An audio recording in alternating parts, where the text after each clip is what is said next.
Good morning students, I am Johan sir from Indo-Bharat International Public School. Today we discuss about the class 12th, now chapter number 1, relations and functions. In mathematics is the very important role of relations and functions. Function is the very important, but before it, first we discuss about the relation, because without relation the definition of function is not given. Okay, सबसे पहले हम start करते हैं for relations. First, what is the relation? वैसे तो आप relation के बारे में जानते ही हो, जनरल जो लाइफ में हम रिलेशंस यूज़ करते हैं वही वर्ड है यहाँ पर मैथमेटिक्स में यहाँ हम नंबर्स के साथ चलेंगे. चलिए स्टार्ट करते हैं easily. First, if A and B are two non empty sets. Set के बारे में हम ऑलरेडी 11th क्लास में हम पढ़ चुके हैं. Already we discuss about the set of natural number, set of whole number. Now A and B are non empty two set, then the any subset R, where R is the relation of A cross B, is called a relation. But what is A cross B? ये मैं आपको अभी बता देता हूँ. वैसे हम 11th class में इसको पढ़ चुके हैं, एक बार वापस से डिस्कस कर लेते हैं. Suppose two sets are given, A equal to 1 2 3 and B equal to 4 5. So what is A cross B? A cross B means every element of set A is related to every element of set B. इसका meaning ये हुआ कि आपको इसके हर element, first element के साथ में second set के हर एलिमेंट के साथ में लेकर चलना है. मीन्स 1, 4, 1, 5, 2, 4, 2, 5, 3, 4, 3, 5. तो मैंने क्या लिखा? 1 4 1 5 2 4 2 5 3 4 3 5 1 2 3 4 5 6. टोटल एलिमेंट 6 है. अगर आपने कोई एलिमेंट छोड़ भी दिया है तो इसका बहुत ही ईजी तरीका है. यहाँ 3 एलिमेंट्स है, यहाँ पे 2, दोनों को मल्टीप्लाई कर दो. 3 × 2 = 6. तो टोटल 6 एलिमेंट्स आएंगे, यानी कि 6 यहाँ पे रिलेशंस बनेंगे. अब कौन सा रिलेशन किसके साथ में है? यहाँ पर ये A क्रॉस B लिखा आपने, लेकिन अगर मैं R लिखता हूँ, सपोज एक रिलेशन में आपको एक डिफाइन करता हूँ कि 1 number is divides the second number. First number जो है सेकंड नंबर को डिवाइड कर रहा है. तो यहाँ पर ऐसे कौन कौन से रिलेशंस हैं? देखो 1 तो सभी को डिवाइड करता है, तो मैं 1, 4 लिखूंगा एंड 1, 5, बिकॉज 1 डिवाइड्स 4, 1 डिवाइड्स 5. इसके साथ में एक बार और चलते हैं. 2 आल्सो डिवाइड्स 4, तो 2, 4 भी हम साथ में लेके चलेंगे. 2 not divides 5, 3 not divides 4, 3 not divides 5. तो यहाँ पे कितने रिलेशंस हो गए? 1 2 3. दैट मीन्स हमने यहाँ पर ये देख लिया कि यहाँ पे कौन कौन से रिलेशंस हैं. 1 related to 4, 1 related to 5 and 2 related to 4. इसको अपन इन्हीं को मैं एक और अलग तरीके से भी लिख सकता हूँ. 1 is related to 4, 1 is related to 5, 2 is related to 4. ये भी एक तरीका है लिखने का. ये मैंने सेट की फॉर्म में लिखा है और ये मैंने सेपरेटली अलग अलग एलिमेंट की फॉर्म में लिखा है. ये तो बात आ गई डेफिनेशन ऑफ सिंपली रिलेशन, कि रिलेशंस को हम कैसे डिफाइन करते हैं. ये क्लियर हो गया. अब हम बात करते हैं रिलेशन के अंदर ही डोमेन और रेंज की. अगर मैं बात करता हूं यहाँ पे डोमेन और range. Domain and range means अगर जो भी रिलेशंस आपने लिखे हैं उसमें जो फर्स्ट एलिमेंट्स हैं उनका जो सेट्स हैं वो डोमेन होगा, और सेकंड एलिमेंट्स हैं वो सेट जो है वो रेंज है. इसका मीनिंग ये कभी मत समझना कि सारे first element of R is domain, ये कभी नहीं होगा. आप यहाँ डोमेन का मीनिंग होगा domain of R means only right the set of first element. अब फर्स्ट एलिमेंट कौन कौन से? 1 1 2. 1 2 बार आ रहा है लेकिन लिखना एक बार ही है. Range of R is equal to second element. अब सेकेंड एलिमेंट कौन कौन से हैं? 4 5 4. 4 2 times but only write 1 time. 4 5. So what is the domain? Easily 1 mark के क्वेश्चन में पूछा जा सकता है कि what is the domain and what is the range of given relation. तो आपको सिंपल कुछ नहीं करना है, फर्स्ट एलिमेंट को लिखना है 1 2 and second element 4 5. This is the range and it is the domain. This is the domain of R and domain of range of R of for given relation. It's very simple. So it is the clear meaning of domain and meaning of range. Any doubt? Doubt भी होगा तो अभी आप पूछ नहीं पाओगे, लेकिन कोई बात नहीं, नेक्स्ट क्लास में कोई भी डाउट हो तो आप लेके आइएगा, हम डिस्कस करेंगे. ये डोमेन और रेंज हम बात कर रहे हैं ओनली रिलेशंस के लिए. आगे चलते हैं अपन. Types of relation is the very important. Types of relation, उससे पहले मैं यहाँ पे लिख दूं, let a set A is given where A is the non-empty set and a relation को शॉर्ट फॉर्म में मैंने लिखा है, पावर n की फॉर्म में, लेकिन आपको पूरा लिखना है. And a relation defined on set A. ये सेट ए पर डिफाइन किया जा रहा है जहां पे ए में कुछ एलिमेंट्स गिवन है. और क्या रिलेशंस है अभी हम वो नहीं डिस्कस कर रहे हैं, मैं केवल टाइप्स को डिस्कस कर रहा हूं. तो first type of the relation is the reflexive. So what is the reflexive? Reflexive relation means suppose in set A some elements are given and the relation is given such that every element, every coordinate is related to itself. Her element अपने आप से related है. Suppose अगर मैं अपनी बात करूं, I am a brother of my it sir, it is the true.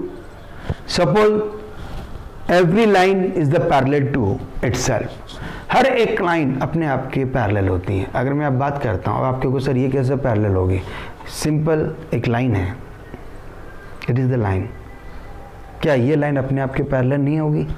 इसी लाइन को अगर आप प्रोड्यूस करते हो दोनों साइड से, ये अपने आप को कभी इंटरसेक्ट नहीं करेगी. तो यहाँ पे एक चीज़ हमेशा याद रखिएगा कि line is the one line is the always parallel to itself. So ऐसे रिलेशंस अपने आप से रिलेटेड होते हैं. तो सिंपली मैं यहाँ पे लिखूंगा a relation is such that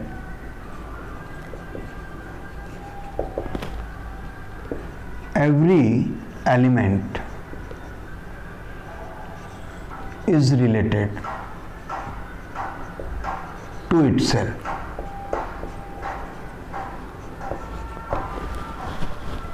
Means mathematical language हम लिखेंगे ARA, where A is belongs to A. आप इसको ऐसे भी लिख सकते हैं A, A is belongs to R, where A is belongs to A. चाहो तो आप ब्रैकेट में लिखो, चाहो तो आप इसको इस फॉर्म में भी लिख सकते हैं. इन दोनों को मैंने अलग अलग तरीके से डिफाइन किया, आपको एक यूज़ करना है. A is the related to A means A is the related to A, but A, what is A? For every, यहाँ पे एक चीज़ और लिखनी है, comma, for every A belongs to A. For every का मीनिंग यहाँ पे ये हो गया कि हर एलिमेंट, सभी एलिमेंट रिलेटेड है. अगर एक भी एलिमेंट ऐसा हो गया जो अपने आप से रिलेटेड नहीं है तो वो रिफ्लेक्सिव नहीं होगा. इस बात को ध्यान रखिएगा. सपोज अगर 5 एलिमेंट्स हैं, 5 में से 4 एलिमेंट अपने आप से रिलेटेड है और 5th जो एलिमेंट्स हैं वो अपने आप से रिलेटेड नहीं है, तो आप वहाँ पर ये कहेंगे this relation is not reflexive.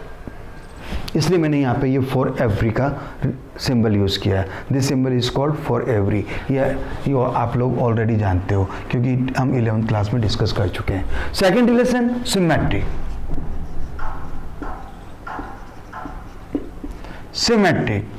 Symmetric means suppose A related to B, then also B is related to A for every A comma B belongs to A.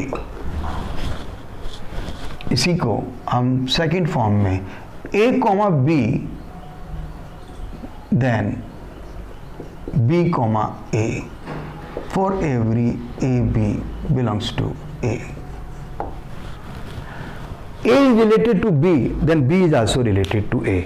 अगर एक एलिमेंट किसी सेकेंड एलिमेंट से रिलेटेड है तो वही element उसी element से वापस वही रिलेशन रखना चाहिए.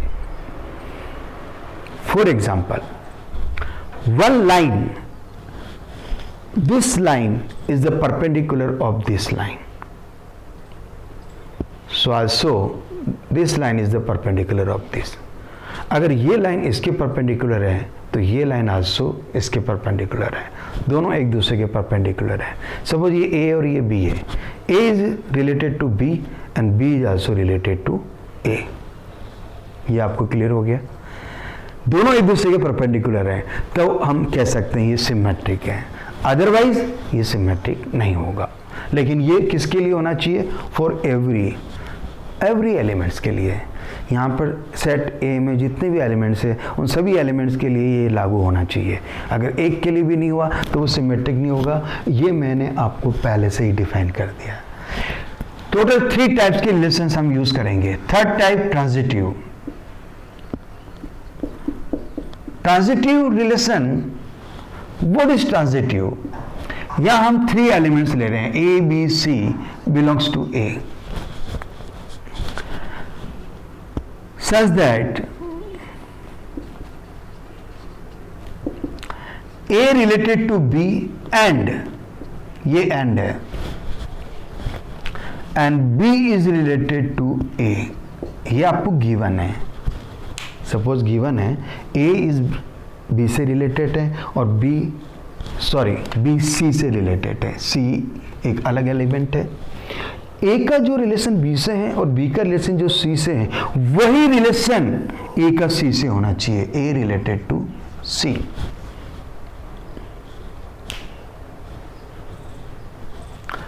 फॉर एग्जाम्पल, अगर मैंने आपसे ये कहा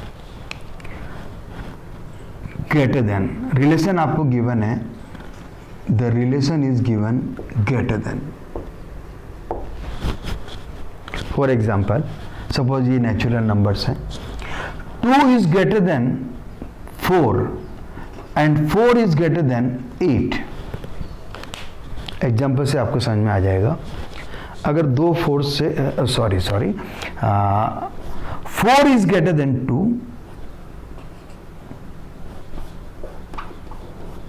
एंड 2 इज ग्रेटर देन 1. 4 2 से बड़ा है और 2 1 से बड़ा है, तो क्या आप कह सकते हैं ये 4 1 से भी ग्रेटर देन होगा? सिंपली ये तो अंडरस्टूड है. अगर A B से बड़ा है और B C से बड़ा है तो ऑटोमेटिकली A C से भी बड़ा होगा. तो यहाँ पे मैंने कहा 4 is greater then 2 and 2 is greater then 1, so 4 is also greater than 1. ये और भी बड़ा हो जाएगा. So this relation is called transitive. This is a very important role, the transitive relation. यहाँ पर ट्रांजिटिव जो है वो अपन 3 एलिमेंट्स के लिए डिस्कस करेंगे. सो 3 एलिमेंट्स के रिलेशन तब करेंगे जो ये 2 रिलेशन ऑटोमेटिकली आपको पहले गिवन होगा. A related to B and B related to C, then A is also related to C, same relation. Then this relation is called transitive relation. तो यहाँ पर मैंने 3 टाइप के रिलेशंस यूज किए हैं, reflexive, symmetric, transitive. Reflexive means every element is related to itself. Symmetric, one element is related to second element, then second element is also same related to first element. Now in third, first element is related to second and second is related to third, then first is also related to third element. That is called transitive. ये तो होगी बात, हमने बात कर ली relations की, type of relations की. अब यहाँ पर रिलेशंस की बात कर ही ली तो यहाँ पर इन तीनों को अपन ने एक साथ में डिफाइन किया है. मैं यहाँ एक बात कर रहा हूँ इक्विवेलेंस. Equivalence relation. अब आप कहेंगे सर ये व्हाट इज इक्विवेलेंस, क्या है? इक्विवेलेंस का मीनिंग, वर्ड इंग्लिश में इक्विवेलेंस का मतलब होता है इक्विवेलेंस, इक्वल होना. तो यहाँ इक्विवेलेंस का मीनिंग हो एक ऐसा रिलेशन जो रिफ्लेक्सिव भी हो, सिमेट्रिक भी हो, ट्रांजिटिव भी हो, उसको अपन इक्विवेलेंस रिलेशन कहेंगे. तो यहाँ डेफिनेशन में लिख देता हूँ. A relation are defined on set A such that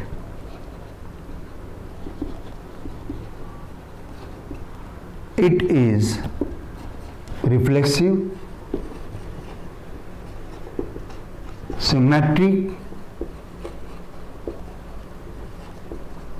and transitive. So it is called equivalence.